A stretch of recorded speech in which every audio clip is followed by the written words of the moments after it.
Hello friends, this is Dr. Sachin Goswami and I welcome you on my YouTube channel Dr. Sachin Goswami's English Classes। दोस्तों जो आज का हमारा topic है वो है हैमलेट। हैमलेट जैसे कि आप जानते हैं कि हैमलेट एक ट्रेजेडी है और एक ये रिवेंज प्ले के रूप में जाना जाता है। और मैंने कल आपको बताया था कि रिवेंज प्ले क्या होता है, किसको हम रिवेंज प्ले बोलते हैं। दोस्तों रिवेंज प्ले एक ऐसा प्ले जिसमें बदले की भावना को दर्शाया जाता है, जिसमें कोई किसी के साथ कोई बुरा करता है तो उसके लिए एक बदला जो है सोचा जाता है कि मैं बदला लूंगा इस चीज का, तो वो एक रिवेंज प्ले के रूप में जाना जाता है। और हैमलेट जो है वो एक रिवेंज प्ले है। आई होप कि ये क्लियर हो गया होगा कॉन्सेप्ट। ट्रेजेडी मैं आपको ऑलरेडी बता चुका हूं। अब हम बात करते हैं जो मेजर कैरेक्टर्स हैं, ठीक है ना, उनकी हम बात करेंगे कि ये मेजर कैरेक्टर्स जो मैं आपको कल बताए थे उनका एक छोटा सा रिवीजन कराने के बाद में मैं आपको इसकी आज पूरी कहानी बताने वाला हूं हैमलेट प्ले की। बिल्कुल उसी तरह से जैसे ओथेलो को समझाया था उसी तरह से हैमलेट को भी आपको बताया जाएगा। तो आज इसकी कहानी जो है वो कंप्लीट भी हो जाएगी और कल से 2 या 3 दिन के अंदर या ज्यादा हार्डली 4 डेज हम जो इसके टेक्स्ट इसकी जो टेक्स्ट लाइंस हैं, जो मेजर लाइंस हैं, उनको मैं आपके साथ डिस्कस करूंगा। और इसके बाद दोस्तों फिर हम स्टार्ट करेंगे next play, whether King Lear और मैकबेथ, इनमें से एक प्ले स्टार्ट करेंगे। क्योंकि मैंने आपसे कहा था कि आपको जो 4 फेमस ट्रेजेडीज हैं शेक्सपियर की, सबसे पहले उन्हें कराया जाएगा। तो सबसे पहले मैं इन्हीं 4 ट्रेजेडीज को आपको कराने वाला हूं। उसके बाद में हम जो अदर प्लेज हैं, जो इंपॉर्टेंट वंस हैं, उसके लिए एग्जाम के पॉइंट ऑफ व्यू से उनको आपको कराया जाएगा। तो दोस्तों जस्ट गिव मी 2 मिनट्स, मैं 2 मिनट के बाद में आपकी क्लास अभी कंटिन्यू करता हूं। Just give me 2 minutes.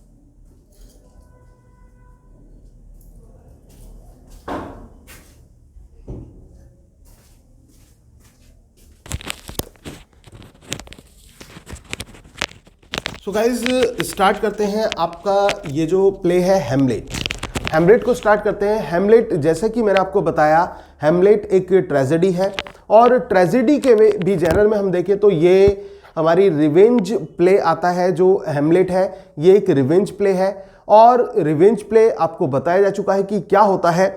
अब सबसे पहले कि जैसा कि कल मैंने आपको बताया था कि एक कहानी क्या है, किसके बारे में कहानी है, इतना तो आपको पता चल गया होगा कि ये कहानी बदले की भावना से जुड़ी हुई है। हैमलेट इसमें एक मुख्य किरदार है जो कि प्रिंस ऑफ डेनमार्क है। हैमलेट कौन है? डेनमार्क का राजकुमार है हैमलेट। और इस कहानी की सेटिंग भी कहां हुई है? इस कहानी की सेटिंग भी डेनमार्क में हुई है।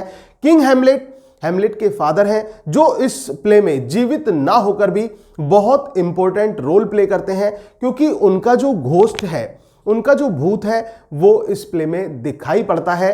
तो वो बहुत एक कहते हैं ना कि इंपॉर्टेंट रोल प्ले वो करता है, क्योंकि घोस्ट के कहने पर ही ये सारा का सारा जो भी ये खेल रचा जाता है ये घोस्ट के कहने पर ही होता है।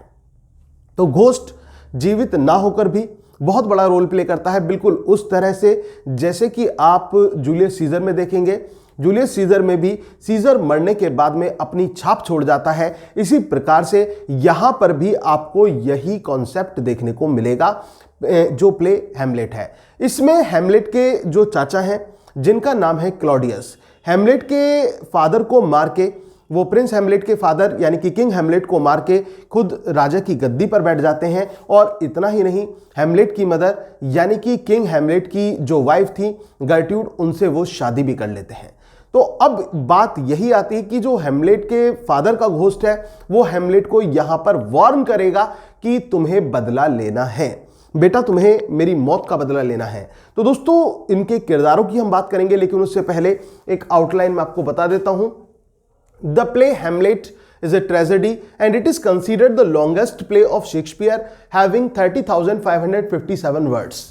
And it was written in 1599 to 1601. So mid of this period it is considered to be written, and after that it was published in 1603 in quarto edition. And the source of this play Hamlet comes from Historia Danica. Historia Danica by Saxo Grammaticus.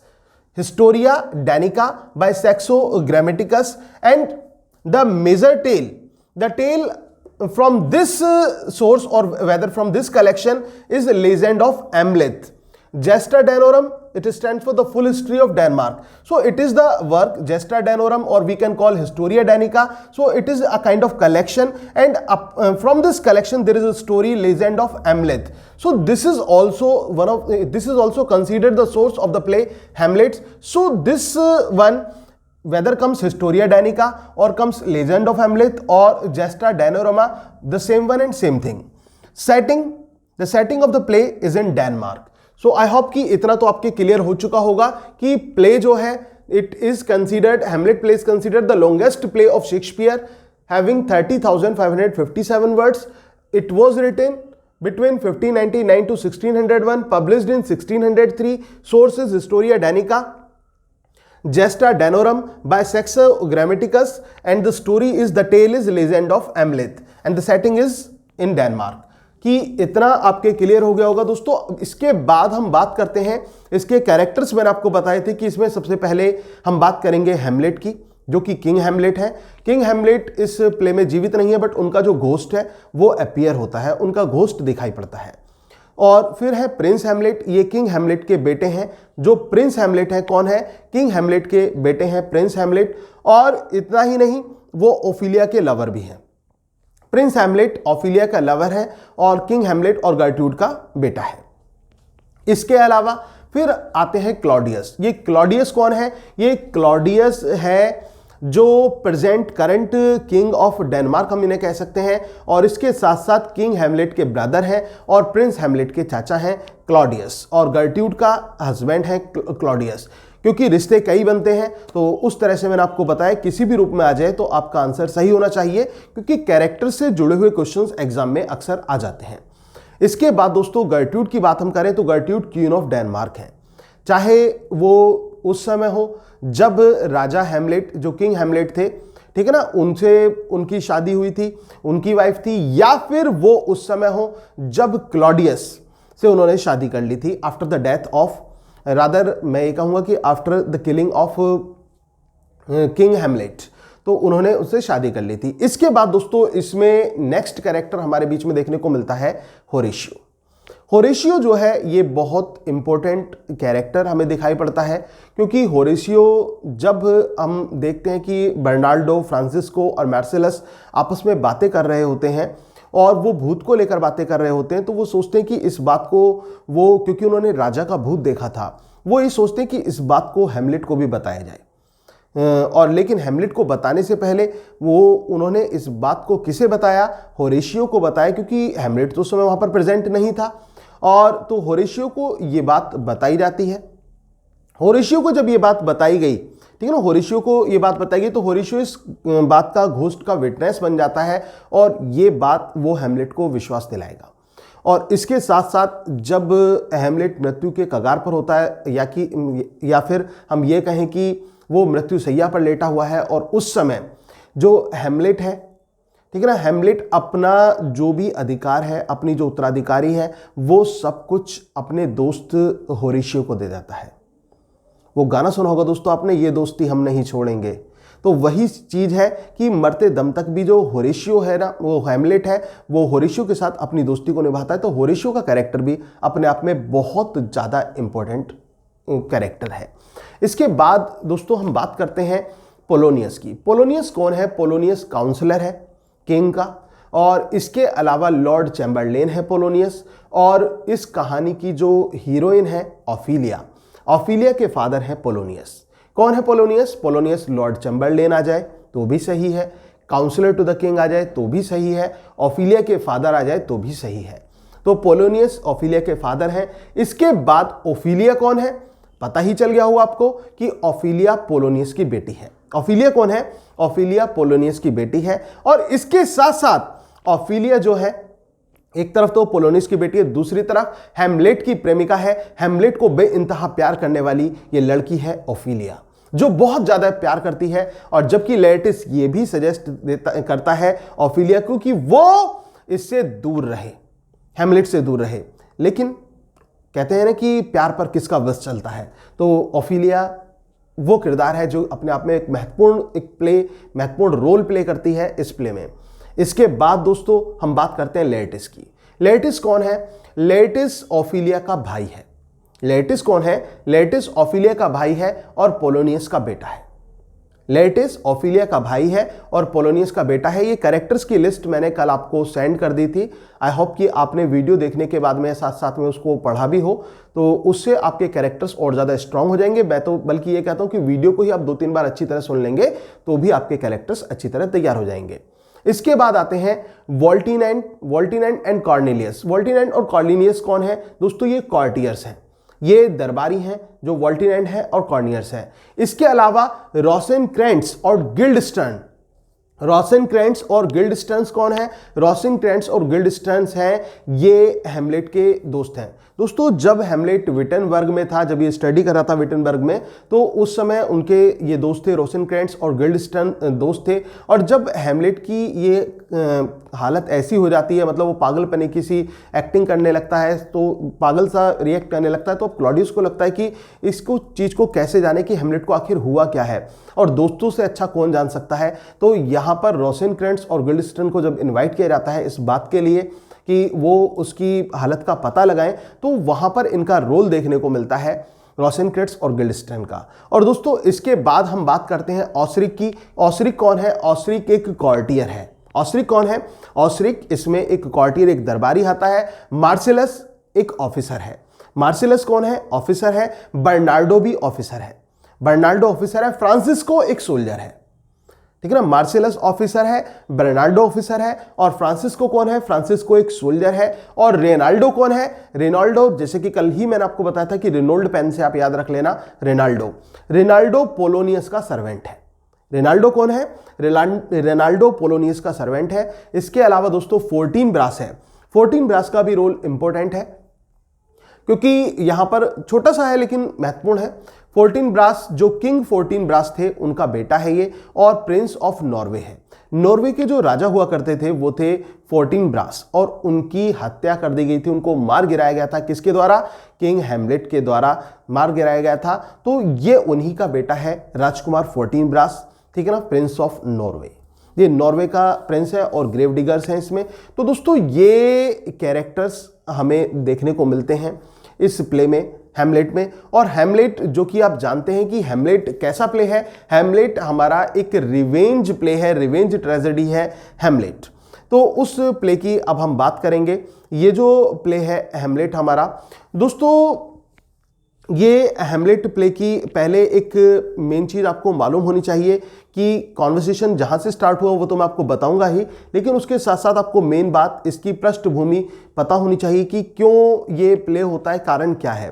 दोस्तों ये उस समय की बात है, ये उस समय की बात होती है कि जब जो हैमलेट था, ठीक है ना, हैमलेट के फादर को हैमलेट के चाचा क्लॉडियस ने, हैमलेट के फादर यानी कि किंग हैमलेट को हैमलेट के चाचा क्लॉडियस ने गर्ट्यूड के साथ मिलकर मार दिया था।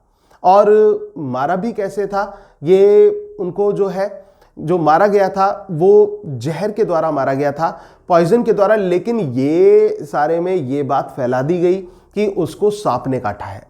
जो किंग हैमलेट है वो सांप ने काटा है और सांप के काटने से उसकी मृत्यु हुई है। और इतना ही नहीं दोस्तों, यहाँ पर जो क्लॉडियस है, क्लॉडियस ने किंग हैमलेट को मारने के बाद में रानी गर्ट्यूड से शादी भी कर ली, उसके साथ शादी भी कर ली। और ये सब तब घटित हुआ जब प्रिंस हैमलेट, राजकुमार हैमलेट कहाँ थे? विटनबर्ग में थे। तो उस समय ये सारी की सारी घटनाएं घटित होती हैं, सब कुछ घटता है उस समय।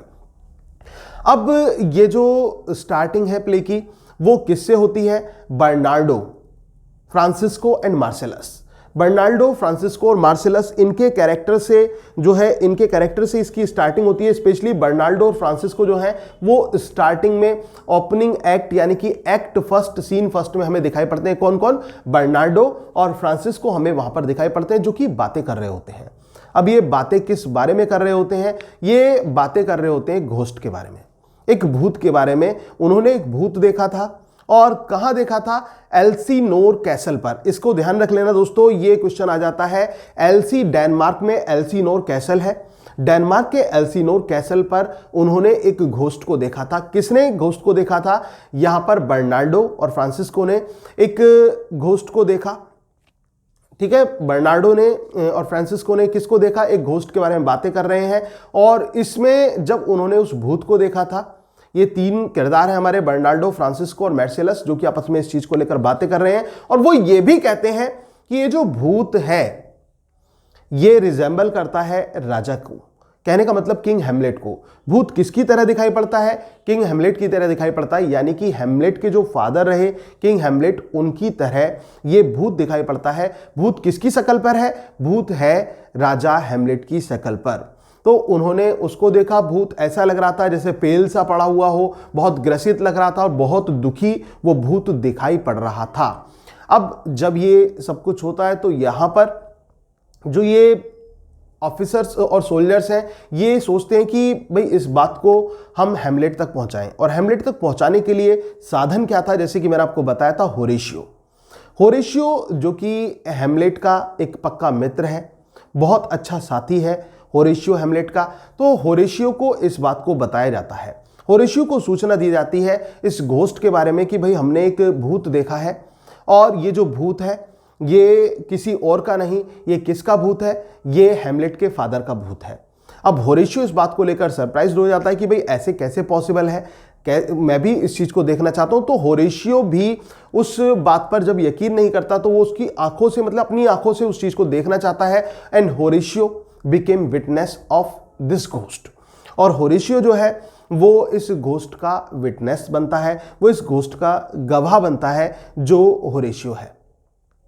और जो क्लॉडियस है, जो हेमलेट के चाचा हैं, उन्होंने क्या किया? उन्होंने हेमलेट, किंग हेमलेट की पत्नी जो गर्ट्यूड है उनसे शादी कर ली। ठीक है ना, जो एक विडो थी। और क्योंकि किंग हेमलेट की मृत्यु, उसको मारा जा चुका था, तो इस समय जो किंग ऑफ डेनमार्क बन चुके हैं। कौन? King Claudius. जो क्लॉडियस है वो किंग ऑफ डेनमार्क बन चुके हैं। किसको मारकर वो डेनमार्क मरे हैं? किंग ऑफ डेनमार्क बने हैं, वो बने हैं राजा हेमलेट को मारकर किंग ऑफ डेनमार्क बन चुके हैं। और इसके साथ साथ इतना ही नहीं, उन्होंने जो है, जो रानी है उससे भी शादी कर ली है, गर्ट्यूड से भी शादी कर ली है। और इसके बाद इस बात को जो होरेशियो है वो हेमलेट तक पहुंचाता है। अब हेमलेट जो है वो इस चीज का विटनेस बनना चाहता है, हेमलेट इस चीज को देखना चाहता है और वो इस चीज को मतलब वास्तव में खुद जानना चाहता है कि ऐसा है या नहीं है। जैसे कि मैंने आपको बताया कि हेमलेट सोचता बहुत है, विचार बहुत करता है। हेमलेट को यही एक कंफ्यूजन रहता है कि वास्तव में ऐसा है या नहीं है। तो वो दूसरों की बातों पर विश्वास नहीं करना चाहता, वो प्रैक्टिकली उस चीज को फील करना चाहता है, वो प्रैक्टिकली उस चीज को देखना चाहता है, प्रैक्टिकली उस चीज को देखना चाहता है। अब जो ये हेमलेट है, ठीक है ना, हेमलेट को यहां पर जो हेमलेट होता है, हेमलेट को होरेशियो ये कहता है कि तुम चिंता मत करो, ठीक है ना, तुम चिंता मत करो, मैं तुम्हें ये सब चीजें जो है ये मैं तुम्हें दिखाऊंगा। जो घोस्ट है उसके बारे में मैं, मतलब वो जो घोस्ट को देखा गया है वो मैं तुम्हें वो दृश्य दिखाना चाहता हूं, मैं तुम्हें बताना चाहता हूं। अब होता भी ऐसा ही है, हेमलेट भी इस चीज को मतलब इन्वेस्टिगेट करने में लगा रहता है। और एक दिन हेमलेट का जो फादर का घोस्ट है, हेमलेट के जो फादर का घोस्ट है वो उनके सामने आता है, हेमलेट के सामने आता है, प्रिंस हेमलेट के सामने हेमलेट के फादर का घोस्ट आता है। और वो राजकुमार हेमलेट को ये बताता है, ये कहता है कि मेरी जो हत्या है वो तुम्हारे चाचा ने की है। कहने का मतलब तुम्हारे चाचा क्लॉडियस ने मुझे मृत्यु के घाट उतार दिया है, मुझे मार डाला है। ठीक है, किसने मार डाला है? तुम्हारे चाचा ने मुझे मार डाला है और इस बात का बदला तुम्हें लेना है।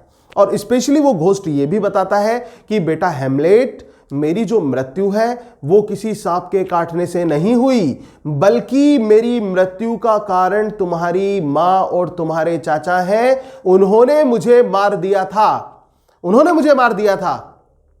तो वो ये बात वो बताता है कि मेरी मृत्यु का कारण तुम्हारी मां और चाचा है, जिनकी वजह से मेरी मृत्यु हुई है, मुझे मारा गया है। और बेटा हैमलेट, तुम्हें इस बात का बदला लेना है।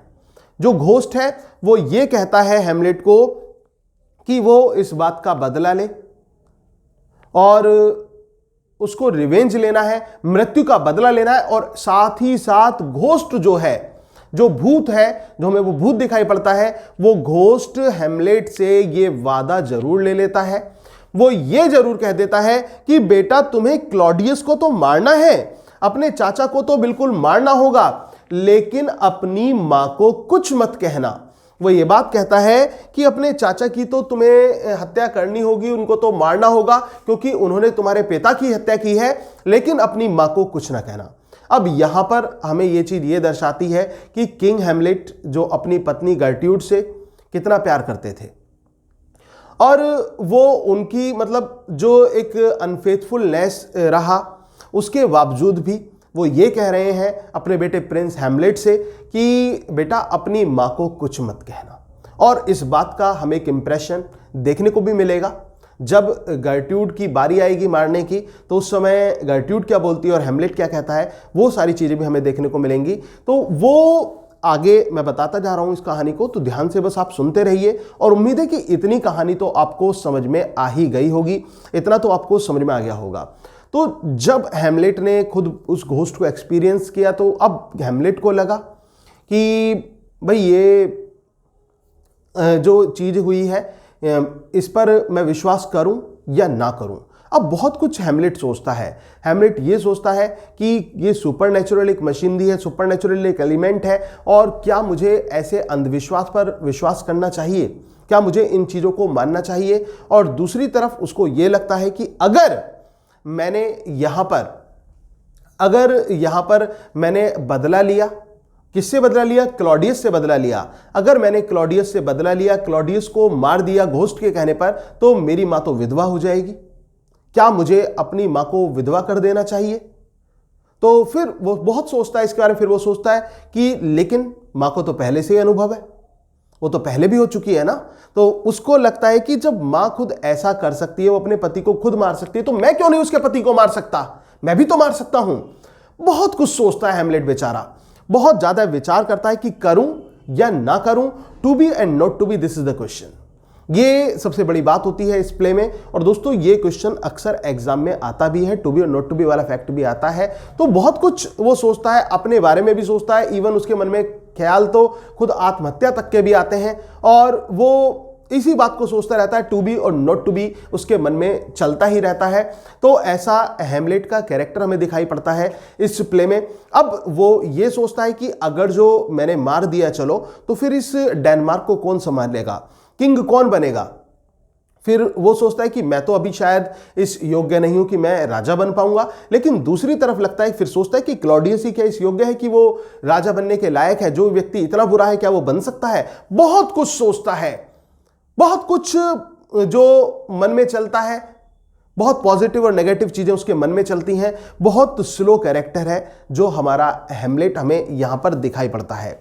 अब इसी बीच में दोस्तों हमें एक यहां पर जो पोलोनियस आप जानते ही होंगे, पोलोनियस जो इनका क्लॉडियस का काउंसलर है, लॉर्ड चैम्बरलेन है, और इसके साथ साथ वो यहां पर ऑफिलिया के फादर है पोलोनियस अपने बेटे, जो उनका बेटा है लेटिस को वो भेज रहे हैं, वो डिपार्ट कर रहे हैं फ्रांस के लिए।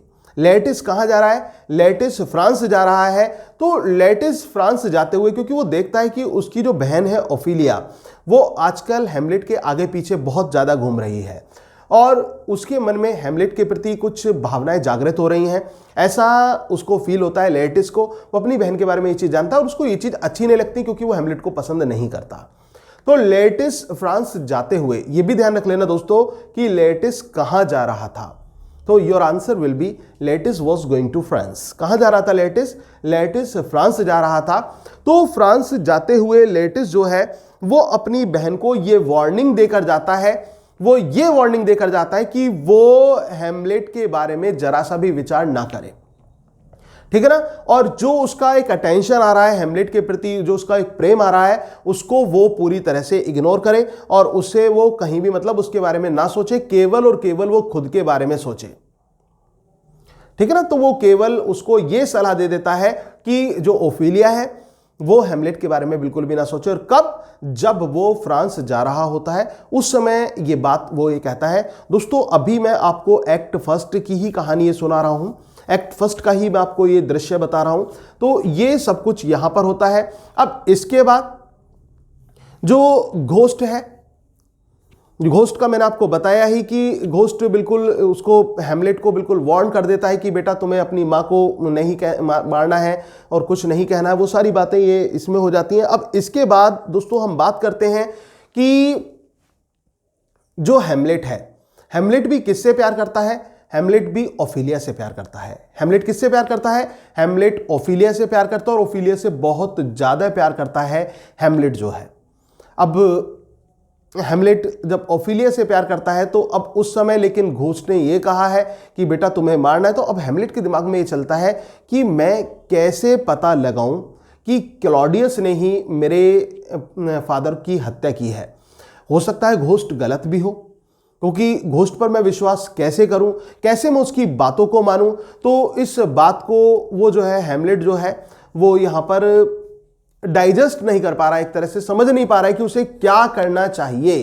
तो वो सोचता है कि मुझे बेटर होगा कि पागलपन की एक्टिंग मुझे करनी चाहिए। He feigns to be madness here। तो वो ये सोचता है कि वो मुझे पागलपन की एक्टिंग करनी चाहिए और पागलपन की एक्टिंग वो इस हद तक करता है, इस हद तक करता है कि लोगों को यकीन होने लगता है कि वो वास्तव में पागल हो चुका है।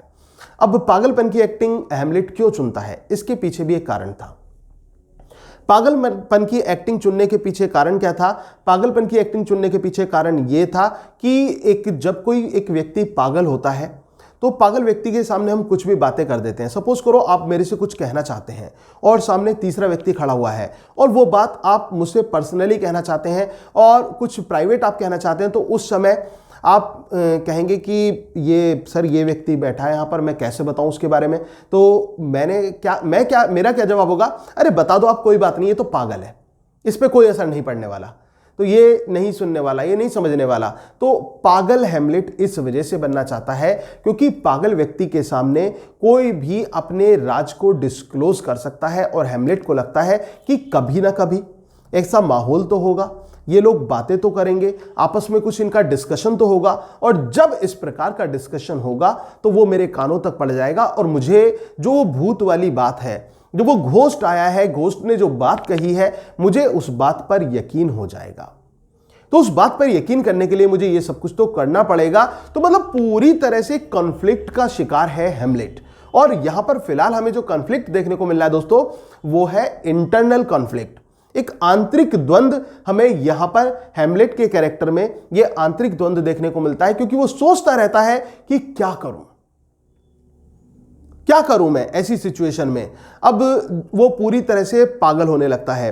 अब इसके बाद जो ओफिलिया है, ओफिलिया से हैमलेट जो है वो प्यार करता है, ठीक है ना। ओफिलिया से हैमलेट प्यार करता है, लेकिन जो ओफिलिया है, ओफिलिया के प्रति हैमलेट का जो व्यवहार है वो भी चेंज हो रहा है, वो भी बदल रहा है। ओफिलिया के प्रति जो उसका एक रुख होता है ना, एक रुझान होता है हैमलेट का, वो भी पूरी तरह से चेंज होता जा रहा है, क्योंकि वो ये नहीं चाहता कि ओफिलिया को कुछ भी पता लगे। ऐसा नहीं कह सकते हम कि हैमलेट ओफिलिया से प्यार नहीं करता, हैमलेट ओफिलिया से प्यार करता है, लेकिन उसके मन में एक बात है दोस्तों। आपने एक पुरानी कहावत सुनी होगी कि औरत के पेट में कोई बात पचती नहीं है, तो उसको इसी बात का डर है। और ये शेक्सपियर की कही हुई बात है दोस्तों। तो उसको इसी बात का डर है कि कहीं ओफिलिया इस भेद को दूसरों के सामने ना ले आए। वो अगर जो उसने उसे सच बता दिया कि मैं वास्तव में पागल नहीं हूं, या फिर मैं उसके सामने नॉर्मल रिएक्ट मैंने किया, तो ये जो ओफिलिया है, ओफिलिया इस चीज को समझ जाएगी और अगर जो ओफिलिया इस चीज को समझ जाती है, ठीक है ना, अगर जो ओफिलिया इस चीज को समझ जाती है तो फिर उसके लिए खतरे की घंटी होगी, क्योंकि औरत के पेट में बात पचती नहीं है। तो इस वजह से ओफिलिया जो है, ओफिलिया को वो कुछ नहीं बताता। और यहां पर जो ओफिलिया है, ओफिलिया भी बेचारी बहुत ज्यादा परेशान हो जाती है, बहुत ज्यादा टेंशन का शिकार हो जाती है, ठीक है ना, टेंशन का शिकार हो जाती है। और इसी बीच में जो पोलोनियस है, पोलोनियस ओफिलिया को ये कहते हैं, ओफिलिया से रिक्वेस्ट करते हैं कि जो भी तुम्हारे प्रेम पत्र लिखे गए, जो भी तुमने प्रेम पत्र लिखे गए और एक age an affection, age of love, जो कि प्रिंस को, जो प्रिंस ने तुम्हें लिखे, वो सभी तुम उसको लौटा दो, ठीक है ना, वो सभी तुम उसको लौटा दो। और वो कहता है कि हैमलेट के प्रति अपना जो ये पोजेशन है, अपना जो प्रेम है, उसकी समाप्ति भी कर दो, उसको तुम खत्म कर दो। ये बात वहां पर कही जाती है दोस्तों। तो इस बात को ये कहा जाता है। अब इसी बीच में क्या होता है, और हाँ, एक बात मैं आपको बता देता हूं दोस्तों कि ये जो मैंने आपको बताया था भूत वाला सीन और वो सब कुछ, तो वहां पर हमारा एक्ट फर्स्ट ये खत्म हो जाता है, ठीक है ना। जब उसको हैमलेट को पता चलता है कि उसने शादी कर ली, ये कर लिया, भूत देख लिया था, वहां तक ये एक्ट फर्स्ट हमारा आता है। एक्ट सेकंड में मैंने आपको बताया कि यहाँ पर जो है, जो ओफिलिया है, जो हैमलेट है, वो पागलपन की एक्टिंग करता है, ठीक है ना। वो पागलपन का एक पूरी तरह से एक नाटक हम कह सकते हैं, वो नाटक करता है पागलपन का। और जब वो पागलपन का एक बिहेवियर इस तरह से कर देता है तो वो मतलब ऐसा लगने लगता है कि वास्तव में वो पागल हो गया हो। वो क्यों करता है? वो इस वजह से करता है क्योंकि एक पागल व्यक्ति के सामने कोई भी किसी भी भेद को बता देता है, कोई भी किसी भी राज को बता देता है, तो उसे लगता है कि मेरे सामने जो ये सीक्रेट है ये डिस्क्लोज हो जाएगा। इस वजह से वो पागलपन की एक्टिंग करता है, इस वजह से वो पागलपन के रूप में दर्शाता है। अब इसी बीच में दोस्तों एक्ट सेकंड की ही मैं आपको बात बता रहा हूं। इसी बीच में क्या होता है एक्ट सेकंड में ही, कि यहां पर जो क्लॉडियस है, क्लॉडियस इसी चीज को लेकर चिंतित हो जाता है कि अब वो क्या करे। और ये हैमलेट के एक बदलते व्यवहार को वो समझ नहीं पाता। वैसे तो क्लॉडियस खुद हैमलेट को एक तरफ कर देना चाहता है, वो उसको मृत्यु के घाट उतार देना चाहता है, लेकिन डायरेक्ट नहीं, क्योंकि डायरेक्ट में सब कुछ गड़बड़ हो जाएगी। तो यहाँ पर जो है वो इस बात को जानने के लिए कि ये आखिर चल क्या रहा है, क्या हो रहा है, और रोसेनक्रेंट्स और गिल्डस्टर्न को वो इन्वाइट करता है विटेनबर्ग से। और दोस्तों ये जो इसके फ्रेंड्स हैं रोसेनक्रेंट्स और गिल्डस्टर्न, वो उसको इस वजह से इनवाइट करता है क्योंकि जो दोस्त होते हैं वो दोस्त के बारे में ज़्यादा जान पाते हैं। तो यहाँ पर उनके हैमलेट के इस बदले व्यवहार को जानने के लिए क्लॉडियस के द्वारा रोसेनक्रेंट्स और गिल्डस्टर्न को इनवाइट किया जाता है इसको उसको जानने के लिए। और पोलोनियस जो ये क्लॉडियस है ये इस बात को पूरी तरह से जानना चाहता है। और इसी बीच में दोस्तों एक और खबर आती है। वो खबर क्या आती है कि जो प्रिंस 14 ब्रास है, प्रिंस 14 ब्रास जो है वो अपनी सेना लेकर आगे बढ़ रहा है। और अब ये लगता है इन लोगों को कि जो पोलोनियस और क्लॉडियस की 14 ब्रास जो कि किंग 14 ब्रास थे, उनको किंग 14 ब्रास को यहाँ पर जो राजा हैमलेट थे उनके द्वारा मार दिया गया था। तो प्रिंस 14 ब्रास जो है वो कहीं ना कहीं उसी बात का बदला लेने के लिए वो यहाँ पर आगे बढ़ रहा है। अब इसी बीच में जो क्लॉडियस है और पोलोनियस है ये दोनों मिलकर इस चीज का पता लगाते हैं और ये इस खेल को ही बदल देते हैं। जो 14 ब्रास है, अब 14 ब्रास की जो आर्मी, जो उनकी सेना थी, जो उनका एक दल था जो कि डेनमार्क की तरफ बताया जा रहा था, डेनमार्क की तरफ बढ़ रहा है, वो पोलैंड की तरफ रुख कर लेता है। इस चीज को भी ध्यान रख लेना कि 14 ब्रास की जो आर्मी थी वो किधर की लीड हो गई, वो फाइनली पोलैंड की तरफ चली गई। तो पोलैंड वो चली जाती है और यहां पर जो है ये इनका बदला हुआ बिहेवियर होता है। रोसेनक्रेंट्स और गिल्डस्टर्न को इन्वाइट किया जाता है और इसी बीच में जो हैमलेट है, हैमलेट यहां पर रोसेनक्रेंट्स और गिल्डस्टर्न जो हैं उनको एक बात कहता है, उनसे वो ये बात कहता है कि वो इस चीज को वास्तव में जानना चाहता है और वो उनको ये कहता है कि मुझे पता लगाना है कि ये मामला क्या है। वो जो कहानी होती है, वो सारी बात जो होती है वो उनको वो एक तरह से बता देता है। और फिर हैमलेट खुद, ध्यान रखना हैमलेट का कैरेक्टर जो है, जो इस प्ले में एक प्ले होता है दोस्तों, ठीक है ना। इस प्ले में एक प्ले होता है और ये जो प्ले होता है, प्ले में प्ले, ये रोसेनक्रेंट्ज, गिल्डस्टन, हैमलेट और जो अदर प्लेयर्स हैं, हमारे जो अदर कैरेक्टर्स हैं, वो इसको प्ले करते हैं। और कारण क्या है, वो इस प्ले में प्ले कराना चाहता है ताकि, और प्ले में वो कहानी हैमलेट खुद लिखता है। हैमलेट इस प्ले की कहानी खुद लिखता है। और कहानी कैसी होती है, कहानी होती है उस तरह से जो घोस्ट ने बताया था कि किस प्रकार से रानी और क्लॉडियस ने, जो किंग हैमलेट थे, उनकी हत्या कर दी थी। अब ये जो कहानी है, जो प्ले इन प्ले होता है, इसका नाम क्या होता है दोस्तों? इसका नाम होता है मर्डर ऑफ गोंजागो। ठीक है ना। जो स्टेज पर प्ले किया जाना है वो क्या है? The murder of गोंजागो। Murder of गोंजागो यहां पर किया जाता है। और इसके साथ साथ इस प्ले में ट्रोजन वॉर से रिलेटेड जो कैरेक्टर है, किंग प्रेम, क्वीन हेकुबा, तो उनके ऊपर भी एक सोलिलिकी यहां पर प्रेजेंट की जाती है। तो ये जो चीज है, जो ये प्ले है, ये प्ले का मुख्य कारण क्या होता है? प्ले का मुख्य कारण यही होता है कि ताकि वो एक फेशियल एक्सप्रेशन को जान सके, ताकि वो ये जान सके कि वास्तविक सच्चाई क्या है। क्या वास्तव में उसको मारा गया है, मतलब जो किंग हैमलेट है, या फिर एक सांप के काटने से ही मृत्यु हुई है? वो इस चीज को जानना चाहता है। और जब व्यक्ति दोषी होता है या फिर कोई वो क्राइम कर देता है और उसके सामने उस पिक्चर को दर्शाया जाए, उस बात को रखा जाए, तो कहीं ना कहीं उसका जो फेशियल एक्सप्रेशन है, जो चेहरे के हाव भाव है, उसमें आपको एक बदलाव देखने को मिलेगा, उसमें एक चेंजिंग एस्पेक्ट आपको देखने को मिलेगा। तो उसी चेंजिंग एस्पेक्ट को जानने के लिए, उस बदलते हुए बदलाव को जानने के लिए, उस बदलती हुई चीज को जानने के लिए ये यहां पर प्ले इन प्ले का आयोजन करते हैं। और जिसमें यह दर्शाया जाता है कि किस प्रकार से राजा हैमलेट की हत्या हुई। लेकिन जो टाइटल है प्ले का, वो दिया जाता है the murder of गोंजागो, the murder of गोंजागो। और दोस्तों दूसरा आ जाता है इसका टाइटल द माउस ट्रैप। इसको माउस ट्रैप के नाम से भी जाना जाता है। और यहां पर हमारा कंप्लीट होता है एक्ट सेकंड भी।